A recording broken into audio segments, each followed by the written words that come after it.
Hello and welcome to the Collapse Experiment.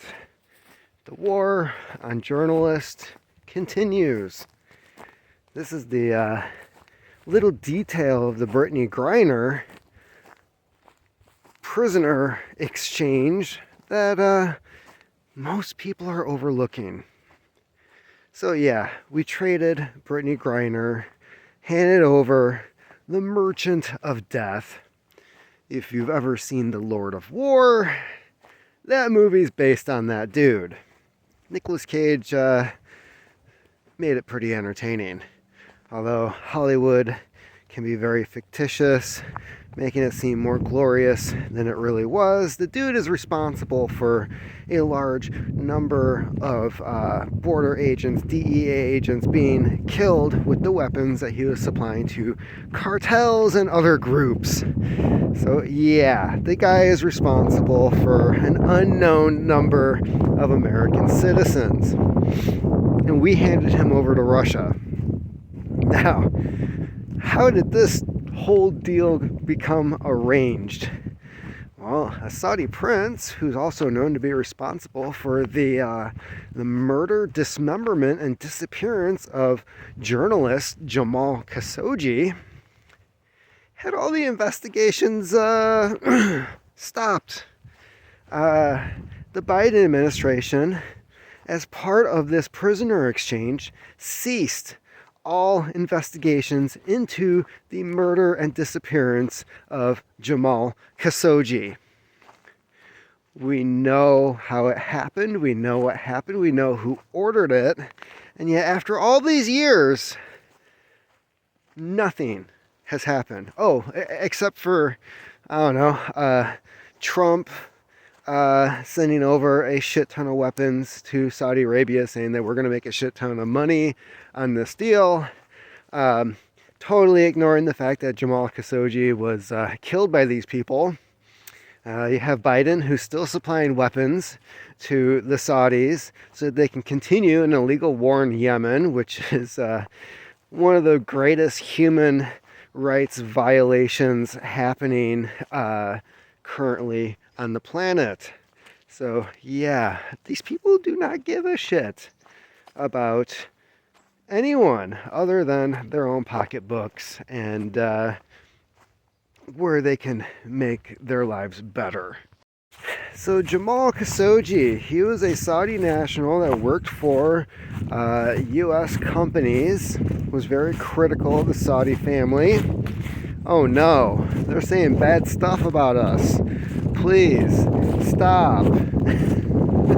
But isn't that where the U.S. is heading right now? Like, you can't criticize the Democratic Party, otherwise they have your account taken down on different social media platforms.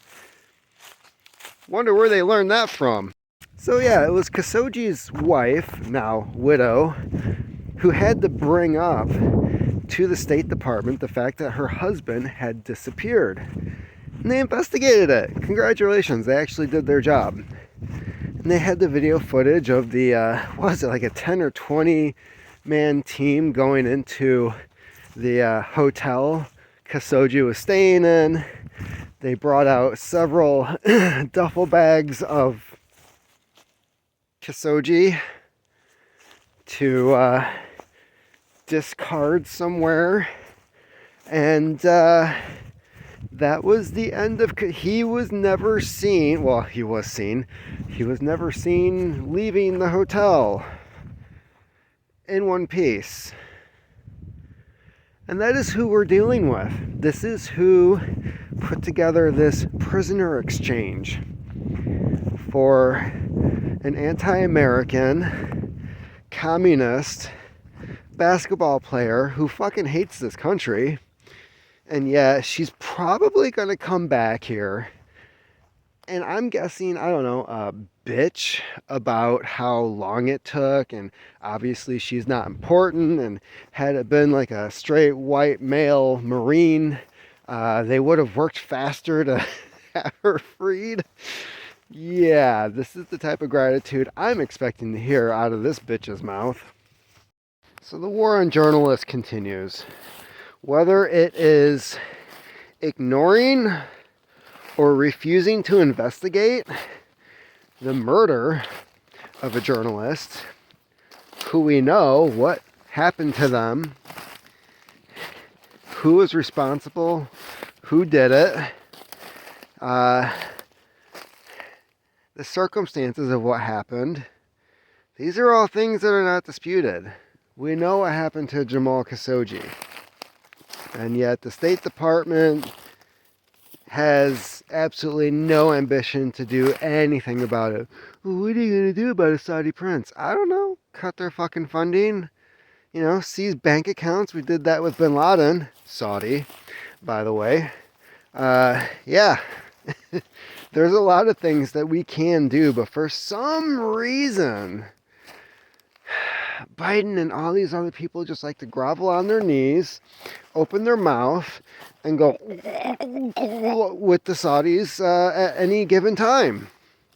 So, I don't get it. No investigation into Michael Hastings, who was currently doing an expose on the CIA director of the time. Yeah, a vehicle that explodes out of nowhere in the middle of the night while the vehicle is out of control and the person inside had just said, I'm being investigated by the FBI and I am getting up out of town. Yeah, no investigation into that. Even when a former security advisor to several different administrations says, this is pretty consistent with vehicle remote control assassinations of people that we don't like. And somehow that goes completely overlooked. Not surprised. So in recent months, what have we seen? Well, James Gordon Meek had his place raided, and that guy, probably knowing with the history of what happens to journalists who look into things that the State Department doesn't want them to look into, that dude disappeared. Willingly, he's staying with his mom. Thankfully, he's alive. The worst case scenario didn't happen with him yet. And I'm hoping, seriously, that it stays that way. You know, if he has to just give up everything and live the rest of his life in seclusion, so be it. For him, he probably figures that is the smartest step to take. And then you have Project Veritas. Again, raided by the FBI because they came into possession of a journal which the administration was saying was fake. But then they raided James O'Keefe's place saying that he was in possession of stolen materials that were fake. Right? I mean, that's what they were saying, wasn't it? This journal, this diary of Ashley Biden. I think it's Ashley. Who knows? You don't really hear about the Biden girls too much. I wonder why. But yeah, he has his place raided after he hands over the diary to law enforcement. So yeah, again, interesting times. The war on journalism and journalists continues. Real journalists, the real guys, the people who go out there knocking on doors, interviewing people, getting the story out. I know Elon Musk currently is very concerned about his welfare. Not a journalist, but let's be honest here. He is doing the work of journalists right now. He is handing over information. Matt Taibbi, Barry Weiss have access to Twitter documents that were, let's face it, those were not supposed to be revealed, okay? So he's handing over this stuff. They're writing up their reports, their Twitter threads, revealing all the shit that was going on inside Twitter, where they not only lied to the public and lied to people on Twitter. They lied to shareholders. I wonder if there's any lawsuits that could come from that. Then you have Vijaya Gade, which if I was her, I'd be making sure my passport is updated, because that chick may want to leave the country. Because there are several statements that she made in the past that are turning out to be false. And considering her place in the company and her status as legal advisor, the fact that she lied about very, very many things that could be deemed as illegal activity by Twitter, especially when it comes to violation of the First Amendment, when it comes to breaking their own policies. Yeah, that chick, she may want to find a new home. It's not like she doesn't have the money. I mean, if I was her and I was making as much as she was over that period of time, it was something stupidly crazy like, what, 35 million a year? If I was her and I was sitting on, at least I would be sitting on, probably a good 100 million, I would get the out of Dodge. Because I have a feeling one way or another people are going to be coming after her. But I would also be concerned about Matt Taibbi. I'd be concerned about Barry Weiss. Yeah, there's a spotlight on them. But come on. Accidents happen. Look at people who work for Hillary Clinton. Oh, it was just a weird random robbery in the middle of the night after losing an election. And she blamed him for it. Yeah. I'm sorry, but if I was these people, I would be possibly hiring some kind of security. I don't know what they make as journalists. It's probably not that much.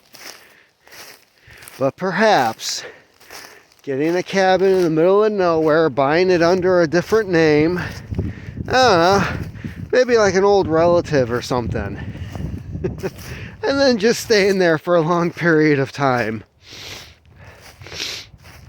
Using a nice VPN in order to access the internet.